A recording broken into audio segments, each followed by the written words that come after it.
ప్రతిగాధలో రాక్షసుడే హింసలు పెడతాడు, అణచగనే పుడతాడు రాజే ఒకడు.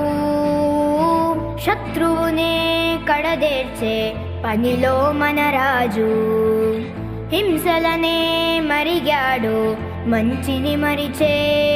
ఆ నీచుడి అంతు చూసా